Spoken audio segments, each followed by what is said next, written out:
किसी ने सच ही कहा है कि जीवन में आत्मसम्मान से बड़ी चीज कुछ नहीं होती। इतिहास गवाह है कि आत्मसम्मान के लिए लोगों ने अपनी जान कुर्बान कर दी। इस तरीके की महान योद्धा की कहानी है पृथ्वीराज चौहान की।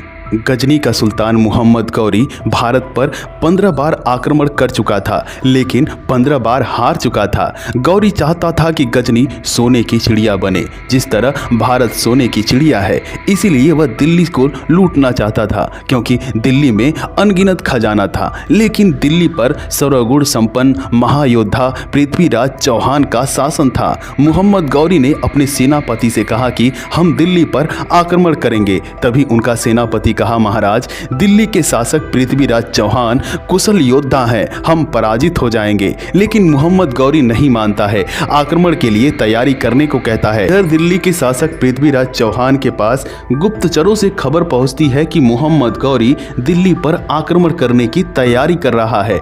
पृथ्वीराज चौहान भी अपने सैनिकों को इत्तला कर देते हैं कि हम भी युद्ध करने के लिए तैयारी करें। समय था 1191। मोहम्मद गौरी और पृथ्वीराज चौहान के बीच युद्ध होने वाला था, जिसे इतिहास में तराइन का प्रथम युद्ध कहते हैं। युद्ध प्रारंभ होता है। पृथ्वीराज चौहान और गौरी के बीच में घमासान युद्ध होता है, लेकिन पृथ्वीराज चौहान अपनी रणनीति और कुशल योद्धा नीति से मोहम्मद गौरी को परास्त कर देते हैं। मोहम्मद गौरी को बंदी बना लिया जाता है, लेकिन बंदी बनाने के बाद जब महल में लेकर आते हैं तो पृथ्वीराज चौहान जी इसे सुधरने का एक मौका देने को कहते हैं। लेकिन पृथ्वीराज चौहान के सलाहकार ऐसा करने पर मना करते हैं। कहते हैं, महाराज, इसे माफ़ी नहीं, इसे मृत्यु दंड देना चाहिए, यह उसी के हकदार है। हो सकता है अगर आपने ऐसा कर दिया तो दोबारा ये हम पर आक्रमण करने के लिए फिर से आएगा। पृथ्वीराज चौहान जी कहते हैं कि नहीं, एक बार जीवन में सुधरने का मौका सभी को मिलना चाहिए, मैं इसे एक मौका और देना चाहता हूँ। पृथ्वीराज चौहान के सलाहकार बहुत सारी बातें कहते हैं, लेकिन उनकी बातों को अनसुना करके पृथ्वीराज चौहान मोहम्मद गौरी को छोड़ देता है और उसे एक बार सुधरने का मौका देता है। मोहम्मद गौरी फिर वापस गजनी चला जाता है, लेकिन उसके दिल में बदले की भावना बनी रहती है। इधर कन्नौज के राजा जयचंद्र पृथ्वीराज चौहान की राजनीति रणनीति से बहुत ही ईर्ष्या करते हैं, इन्हें दुश्मन मानते हैं। पृथ्वीराज चौहान जयचंद्र की बेटी संयोगिता से प्रेम करते हैं, लेकिन संयोगिता के पिता को यह रिश्ता मंजूर नहीं था। तभी अचानक से जयचंद्र संयोगिता का स्वयंवर करने की घोषणा करते हैं। सभी भारतवर्ष योद्धा को बुलाते हैं, मगर पृथ्वीराज चौहान को नहीं निमंत्रण भेजते हैं। स्वयंवर का दिन आ जाता है। गुप्तचरों के द्वारा पृथ्वीराज चौहान को पता चलता है कि जयचंद्र ने संयोगिता का विवाह स्वयंवर करने की तैयारी कर रहे हैं।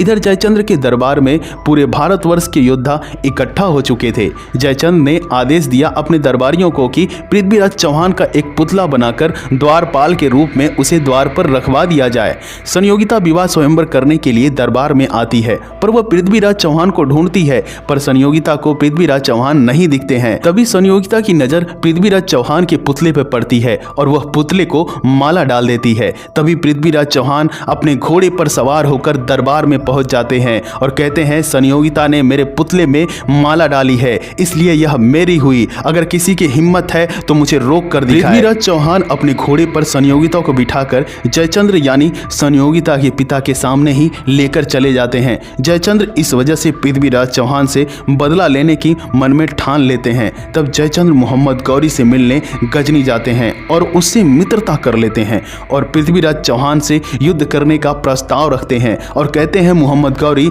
अगर तुम जीते तो दिल्ली का खजाना तुम्हारा और दिल्ली का शासक मैं बन जाऊंगा। मोहम्मद गौरी के अंदर बदले की भावना तो पहले से ही थी, वह मान जाता है। जयचंद्र ने पृथ्वीराज चौहान की सारी युद्ध नीति मोहम्मद गौरी को बता दी कि किस तरीके से वह लड़ाई करते हैं और किस तरीके से वह दुश्मनों को मारते हैं। इधर गुप्तचरों से पृथ्वीराज चौहान को पता चला कि जयचंद्र मोहम्मद गौरी से जाकर मिल चुके हैं और मुझे परास्त करने के लिए युद्ध करने वाले हैं। पृथ्वीराज चौहान फिर से युद्ध के लिए तैयार हो जाते हैं और समय था 1192 ईस्वी, जिसे हम इतिहास में तराइन का द्वितीय युद्ध कहते हैं। युद्ध प्रारंभ हो जाता है। है। एक तरफ मोहम्मद गौरी की सेना, दूसरी तरफ पृथ्वीराज चौहान की सेना। युद्ध होने लगता है, लेकिन युद्ध की सारी रणनीति मोहम्मद गौरी को पृथ्वीराज चौहान की पता चल जाती है, जिसके कारण पृथ्वीराज चौहान पराजित हो जाते हैं और उन्हें बंदी बना लिया जाता है। मोहम्मद गौरी पृथ्वीराज चौहान को गजनी ले जाता है, उन्हें भरी सभा के बीच में जंजीरों से बांध कर रखता है। मोहम्मद गौरी सिंहासन पर बैठकर पृथ्वीराज चौहान से कहता है कि अपनी आंखें नीची कर लो। पृथ्वीराज चौहान कहते हैं यह राजपूत की आंखें हैं, मरने के बाद ही नीचे झुकेंगी। मोहम्मद गौरी को गुस्सा आता है, अपने दरबारियों से कहता है कि इसकी दोनों आंखों को गरम खंजर से फोड़ दिया जाए। पृथ्वीराज चौहान की भरी सभा में दोनों आंखों को खंजर से फोड़ दिया जाता है। चौहान कराहने लगते हैं, चिल्लाने लगते हैं। मोहम्मद गौरी हंसता है और उन्हें कारागार में बंद कर देता है। चंद्रबरदाई जो पृथ्वीराज चौहान के कवि थे और सलाहकार भी, जब उन्हें पता चलता है कि पृथ्वीराज चौहान को बंदी बना लिया गया है मोहम्मद गौरी के द्वारा, तो वह मोहम्मद गौरी के पास पहुंचते हैं और उनसे अपील करते हैं कि पृथ्वीराज चौहान को छोड़ दिया जाए। लेकिन चंद्रबरदाई की बात न मानकर मोहम्मद गौरी चंद्रबरदाई को भी उस कारागार में बंद कर देता है जहां पृथ्वीराज चौहान को बंद किया जाता है और दोनों को एक ही कारागार में बंद कर दिया जाता है। धीरे धीरे दिन बीतता है। मोहम्मद गौरी के महल में एक आयोजन किए जाने की घोषणा होती है, तीरंदाजी, और कहा जाता है कि जो भाग लेना चाहता है वह भाग ले सकता है। यह खबर कारागार में बंद चंद्रबरदाई और पृथ्वीराज चौहान को मिलती है। तब चंद्रबरदाई एक षड्यंत्र रचने का प्लान करते हैं। वह पृथ्वीराज चौहान से कहते हैं कि आप इस आयोजन में भाग लेंगे। पृथ्वीराज चौहान कहते हैं कि मेरे तो दोनों आंखें फूट चुकी है, मैं कैसे तीर चलाऊंगा। तब चंद्रबरदाई कहते हैं कि आप शब्द भेदी में निपुण हैं, आप आंख बंद करके भी शब्द सुनकर आप तीर अच्छे से लगा सकते हैं, क्योंकि आपने इसमें महारत हासिल की है। चंद्रबरदाई कहते हैं कि हम जब उस प्रांगण में पहुंचेंगे जहां पर तीर अंदाजी हो रही है, मैं आपको दोहे के माध्यम से ज्ञान कराऊंगा कि मोहम्मद गौरी कितने दूरी पर है, आप वहां पर तीर लगाकर निशाना लगा देना। पृथ्वीराज चौहान मान जाते हैं और यह फरमान मोहम्मद गौरी तक पहुंचता है। मोहम्मद गौरी हंसता है और कहता है कि एक आदमी जिसकी दोनों आंखें नहीं हो फिर भी वो तीरंदाजी आयोजन में भाग लिया है, यह तो देखना तो दिलचस्प होगा।